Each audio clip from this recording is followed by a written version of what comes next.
मन से गलत विचारों को रोकने का बहुत प्रयास किया, आपने ध्यान किया, लेकिन जब आप ध्यान करने बैठते हैं तो विचारों में ही उलझ जाते हैं। उस स्त्री के बारे में नहीं सोचूंगा। रोकने का प्रयास करते हैं तो रुकता ही नहीं। जब आप कुछ कार्य कर रहे होते हैं तो विचारों की वजह से सोचने में लग जाते हैं। मन आपको कहाँ कहाँ घुमा कर ले आता है। लेकिन अब मैं आपको ऐसा मंत्र बताऊंगा जिससे गंदे विचार आने के बजाय ऑटोमेटिक अच्छे विचार आएंगे। यदि आप सच में गलत विचारों को दूर करना चाहते हैं तो वीडियो को एंड तक देखिए।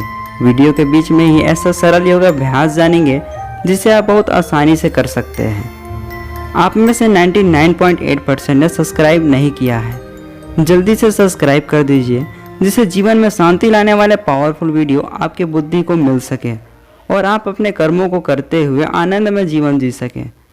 गलत विचारों को रोकने के लिए आपको कुछ तो करना होगा, वरना पूरे जीवन भर शांति नहीं मिल पाएगा। इसलिए आपको समझना होगा कि ये गंदे विचार क्यों और कहाँ से आते हैं। सबसे पहले हम समझते हैं सही विचार आने वाले मन में गलत विचार कैसे आने लगे। हमारा जन्म होता है तो हम पूरी तरह से शुद्ध रहते हैं। काम, क्रोध, लोभ, मोह, अहंकार कुछ भी नहीं होता। देवता और असुर में भी यही अंतर रहता है कि असुर ये सबसे ग्रस्त रहते हैं जबकि देवता का इन पर कोई प्रभाव नहीं होता। हम धीरे धीरे बड़े होते जाते हैं। हमारे मन में वैसे विचार आते हैं जैसे हम आसपास में देख रहे हैं, कर रहे हैं, सीख रहे हैं। जैसे आप देवकी नंद श्री कृष्ण के विषय में सुन रहे हैं तो आपके मन में वो सुंदर सुंदर विचार आएंगे कि कितना आनंदमय जीवन, शांति, कोई चिंता नहीं। लेकिन आप अपने मोबाइल में जैसे वीडियो देखते हैं वैसे ही गंदे विचार आपके मन में आएंगे। मन आपको खुश देखना चाहता है तो गलत विचार क्यों आते हैं? मन हमारा भला तो चाहता है लेकिन ये सही गलत को नहीं पहचानता, बस हमें खुश देखना चाहता है।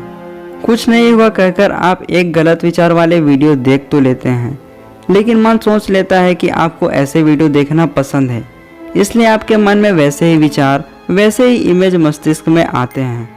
जैसे YouTube ऐसे वीडियो को आपके सामने लाता है जो आप देखना पसंद करते हैं, वैसे ही मन ऐसे विचारों को लाता है जो आपको पसंद है। जब आप छोटे थे तो सोचते थे कि बाइक को कैसे चलाते हैं, कैसे क्लच दबाना है, गियर लगाना है, आप सोचते रहते थे। वैसे ही आप अभी सोचते हैं कि मन को कैसे चलाते हैं, गंदे विचारों को कैसे रोकते हैं। लेकिन जब आप बड़े होते हैं तो गाड़ी को चलाने के लिए किसी से सीखते हैं। कुछ दिन बाद से आप बहुत ही आसानी से चलाने लग जाते हैं। कहीं भी, कभी भी बहुत ही अच्छे से बाइक चला लेते हैं। वैसे ही मन है, इसे भी चलाने के लिए सीखना होता है जो आप सीखने जा रहे हैं। जब आप सीख जाते हैं कि जहाँ पर गड्ढा आएगा वहाँ गियर को कम करना है और ब्रेक मारना है, वैसे ही हमें समझना है कि गलत विचार आए तो उसे रोकने के लिए हमें क्या करना है। हमारे मन में गलत विचार का आना श्री कृष्ण से दूर जाने का कारण है। अभी कलयुग का समय है, मन को विचलित करने वाली अनेक परिस्थितियाँ आएंगी। अगर सामने में कोई सुंदर स्त्री है तो उसके प्रति अनेकों गलत विचार आने लग जाते हैं जिसकी आपने कभी कल्पना भी नहीं की थी। आप कहते हैं कि मुझे उस सुंदर स्त्री की ओर नहीं जाना है, अब मैं उसकी ओर नहीं देखूंगा, लेकिन मन और उधर जाता है। अगर मैं आपको कहूँ कि अभी श्री कृष्ण के बारे में मत सोचिए तो आपके मस्तिष्क में श्री कृष्ण का ही चित्र बनेगा। वैसे ही कहीं मारपीट हो रहा है तो आप कहते हैं कि डंडे से मत मारना, अभी तक तो वो हाथ से मार रहा था, लेकिन आप जैसे ही कहते हैं कि डंडे से मत मारना तो वह डंडा उठाकर डंडे से मारने लग जाता है। वैसे ही आप कहते हैं कि मैं उस लड़की के बारे में नहीं सोचूंगा तो आप वही सोचने लग जाते हैं। योग करने से भी विचार आना बंद नहीं होता, ऐसा क्यों? जब श्री कृष्ण को भूलकर आप मन से गलत विचारों को रोकने के लिए सुबह उठकर ध्यान में बैठते हैं तो उस वक्त आपके मन में अनेकों विचार आते हैं। आप उसे रोकने का प्रयास करते हैं तो वह विचार और आता है, क्योंकि आप सोचते हैं कि विचार मत आए, जबकि विचार आना स्वाभाविक है, ये कभी बंद नहीं हो सकता। आपका शरीर और मन अलग अलग है। मन में विचार आते हैं और चले जाते हैं, लेकिन उसे आप छेड़ते हैं तो विचार आता है और रुक जाता है और आप उसी विषय में सोचते रह जाते हैं।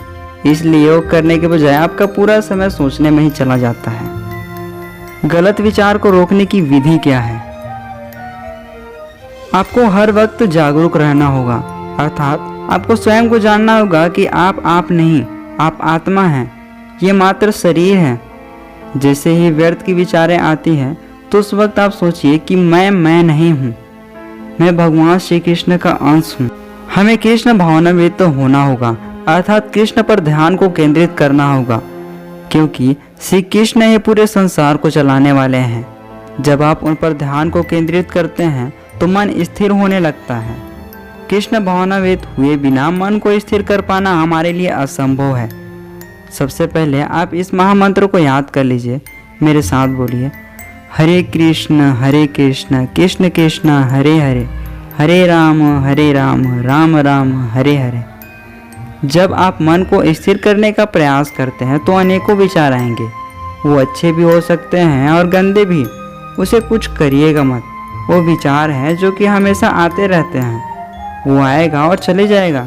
जब गंदे विचार परेशान कर रहे हों तो इस दृश्य का मन में कल्पना करिएगा। उसके बाद नाक के अग्रभाग को देखिएगा और हरे कृष्ण बोलकर छठी इंद्री दोनों आंखों के बीच तक ले जाइएगा। इस तरह कृष्ण भावनामृत में रहने वाला व्यक्ति बिना किसी अत्यधिक प्रयास के ही योगाभ्यास में सफल हो जाता है। कृष्ण भावनामृत हुए बिना योगाभ्यास करने वाले को सफलता नहीं मिल पाता।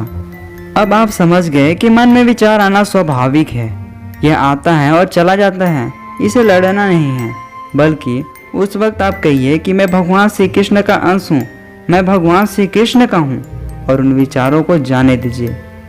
प्रेम से बोलिए, जय श्री कृष्ण।